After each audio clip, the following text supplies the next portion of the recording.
오늘 우리가 보고 있는 말씀은 사도행전 14장 말씀입니다.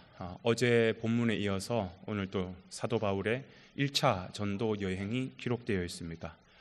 오늘은 그 지역이 이고니온과 그리고 루스드라라고 하는 지역인데요. 통칭해서 이 지역을 갈라디아 지역이라고 얘기합니다. 어찌됐든 이고니온과 루스드라에서 복음을 전하는데 루스드라에서 있었던 아주 중요한 사건을 기록하고 있죠. 처음 날 때부터 안진뱅이였던 그 사람을 고쳐주는 사건이 기록되어 있죠. 오늘 우리는 바로 그 사건, 루스드라에서 한 안진뱅이를 일으켜 세우는 그런 놀라운 사건을 우리 주목하여 살펴보려고 합니다. 이 세상은 복음 없이, 기쁨 없이 살아가고 있는데,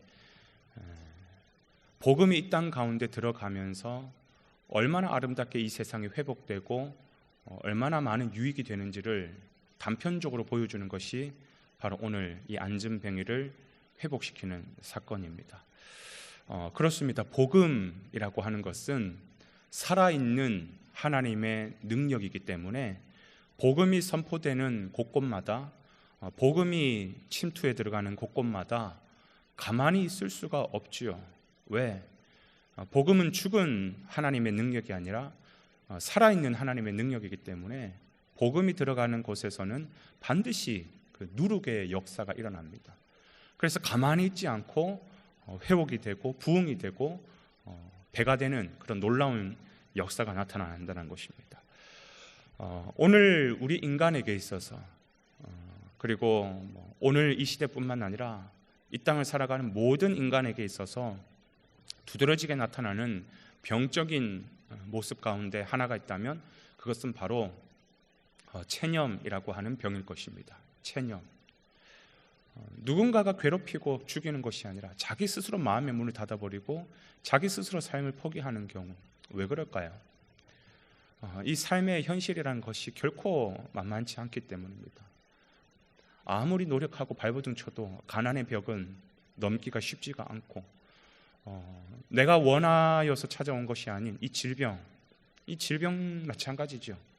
내가 노력하고 병원에 열심히 다닌다고 해서 낫는 병도 있겠지만 고쳐지지 않는 이 질병의 문터, 그래 결국 죽음이라고 하는 이 현실의 벽도 우리가 노력한다고 넘을 수 있는 것이 아니잖아요.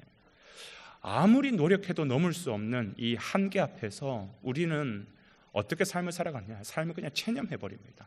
단념해버립니다. 더 이상 이제 노력하려고 하지 않습니다. 왜? 노력하면 할수록 또 실패를 경험하고 또 실패를 경험하면 이게 그 나에게는 더 큰 상처가 되기 때문에 이제는 삶을 단념하는 것이죠. 오늘 본문의 안진뱅이는 그냥 불쌍하다라는 정도가 아닙니다. 이러한 인간의 현실, 인간의 처지를 대변하고 있는 인물입니다. 날 때부터 걷지 못했다라는 그 사실만으로 그의 마음 가운데는 굉장한 상처가 있었을 것이, 본인의 상처뿐만 아니라 그것을 바라보는 가족들도 늘 가슴에 상처죠. 물론 실제로 그는 일어서기 위해서 그의 인생 가운데 숱한 노력을 했었겠죠. 그럴 때마다 번번이 주저앉게 되고 무너지게 되고 또다시 꼬꾸라지는 자기의 모습을 보면서 스스로 포기하는 것입니다. 그런 루스드라의 안진뱅이에게 오늘 사도 바울은 복음을 들고 찾아가는 것이에요. 그래서 이 복음은 오랫동안 그렇게 체념해버린 이 안진뱅이의 속에 깊이 새겨있는 그 짙은 어두움을 빛으로 비춰서 그의 원래 실상이 뭔지, 원래 그 모습의 본질이 뭔지를 보게 하시는 거죠. 나아가 하나님을 향해 눈을 뜨게 함으로써 무한한 소망을 꿈꾸게 하고 새로운 힘을 솟아나게 하는 것이, 하나님이 그 사람을 만들 때, 한 인간을 만들 때 그 원래의 형상대로, 그 본래의 그 목적대로 회복시켜 주는 것입니다. 복음이라는 게 뭡니까? 기쁜 소식이라는 거예요. 기쁜 소식. 그러면 무엇이 기쁜 소식일까? 사람들은 다 저마다 기쁨을 위해서, 기쁜 소식을 위해서 살아가지 오늘보다 내일 더 슬프기 위해서 살아가는 사람은 아무도 없을 겁니다. 세상 모든 사람이 100이면 100 다 기쁜 소식을 향해서 달려갑니다. 그럼 진짜 기쁜 소식이라는 게 뭘까?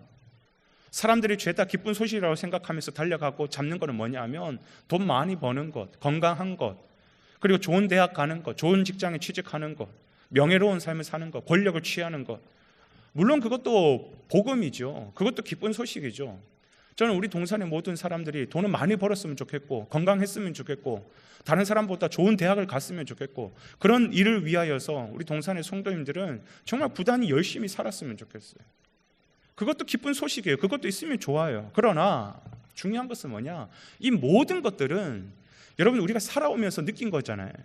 이 모든 것들은 기쁨이 아니다라고 말하기에는 그렇지만 분명히 기쁨이기는 하지만 그거는 순간의 기쁨이더라는 거예요. 찰나의 기쁨이라는 것입니다. 찰나의 기쁨. 근데 이 찰나의 기쁨이 우리에게 어떤 고약한 습성이 있냐면 이게 사람을 허무하게 만들어요. 이게 사람을 굉장히 매이게 만들고 또 이것이 우리를 더욱 갈증나게 만드는 것이죠. 왜 그때는 행복했는데 왜 돌아서면 허무할까? 사람이라는 게 역치라는 게 있습니다. 역치가 뭐냐면 어떤 자극이 주어졌을 때 반응할 수 있는 그 수치인데 이제는 그 역치가 점점 올라가요. 옛날에는 이 정도 가지고도 행복했는데 이제는 똑같은 게 주어지면 시시하다 그래요. 더 강하고 더 센 거.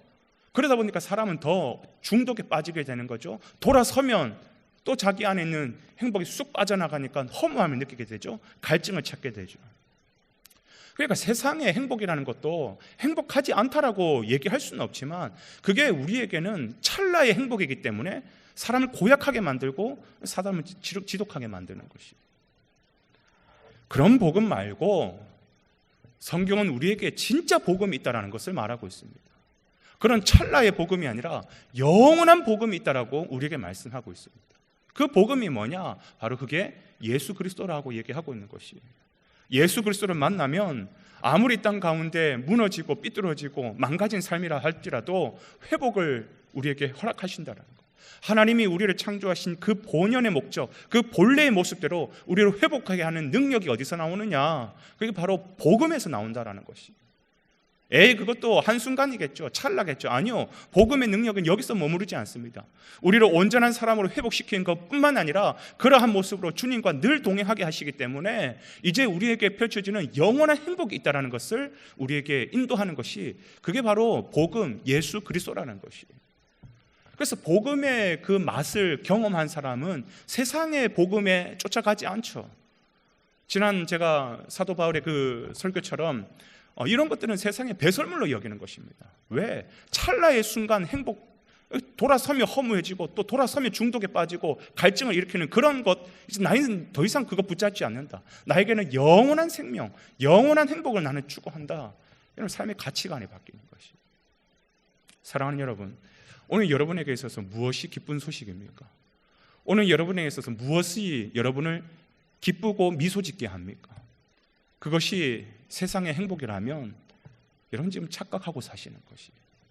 돌아서면 그 엄청난 행복이 주어졌다 할지라도 돌아서면 허무해지고 그 다음부터는 그 엄청난 것보다 더 엄청난 것이 주어졌을 때 행복은 늘려요. 그게 주어지지 않는다? 그럼 또 허무함과 갈증 속에서 괴로운 삶을 사는 것이에요.